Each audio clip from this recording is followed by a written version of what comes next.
अच्छा, ऐसे एमसीक्यूज़ के अंदर हमसे ये चीज़ पूछी गई है कि जो बर्नौलीज़ प्रिंसिपल है वो बयान करता है या क्या स्टेट करता है। और horizontal flow of a fluid through a tube, जब कोई भी फ्लो है पानी का या किसी चीज़ का वो हॉरिजॉन्टली जा रहा है किसी ट्यूब में से, तो बताएं कि the sum of the pressure and energy of motion पर यूनिट वॉल्यूम, हर यूनिट वॉल्यूम पर यानी हर वॉल्यूम की पॉइंट पर क्या उसकी जो प्रेशर या फिर उसका जो एनर्जी ऑफ मोशन है, उन सब को अगर हम सम करें तो क्या वो बढ़ेंगे टाइम के साथ साथ, यानी प्रेशर और उसकी एनर्जी बढ़ेगी टाइम के साथ साथ अगर वो पानी बह रहा है तो, या फिर वो उसकी एनर्जी और प्रेशर दोनों कांस्टेंट रहेंगे, या फिर उसका जो एनर्जी और प्रेशर का सम है वो डिक्रीज होगा टाइम के साथ, या फिर उन दोनों का सम वो टाइम के साथ साथ तब्दील होता होगा। अब ये चीज़ थोड़ी समझें कि बर्नौलीज़ प्रिंसिपल के अंदर उसकी ये स्टेटमेंट है कि जो प्रेशर एनर्जी है या काइनेटिक एनर्जी है या पोटेंशियल एनर्जी, अगर हम सब को सम करेंगे तो वो हमेशा हमेशा टोटल एनर्जी हमें कांस्टेंट ही मिलेगी, चाहे पाइप या पंप की किसी भी जगह पर आप देखें। मिसाल के तौर पर अगर आप जाना चाहते हैं इस पॉइंट पर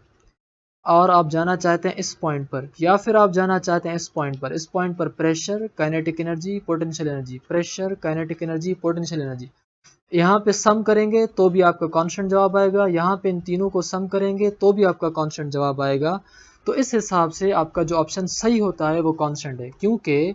इक्वेशन जो भी हमें कहती है वो ये कहती है कि pressure is equal to 1/2 rho v square plus rho g h. अब ये जो टर्म है वो जाहिर करता है डायनेमिक प्रेशर को, यानी वो प्रेशर जो पानी के बहाव की वजह से है,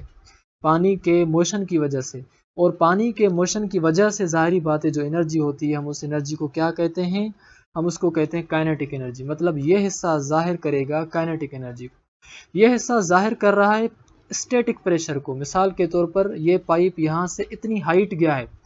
तो हाइट में जब वो कोई चीज़ ऊपर जा रही है तो उसके ऊपर जो प्रेशर हो रहा है वो स्टैटिक प्रेशर है हाइट की वजह से,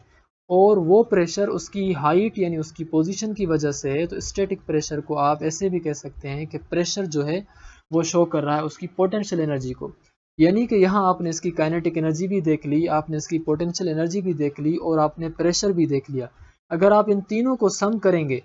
तो आपका जो जवाब आएगा वो हमेशा कांस्टेंट रहेगा हर पॉइंट पर, यहाँ भी, यहाँ भी, यहाँ भी, यहाँ भी। तो ये चीज़ थी जो कि बर्नौलीज़ स्टेटमेंट हमें कहती है।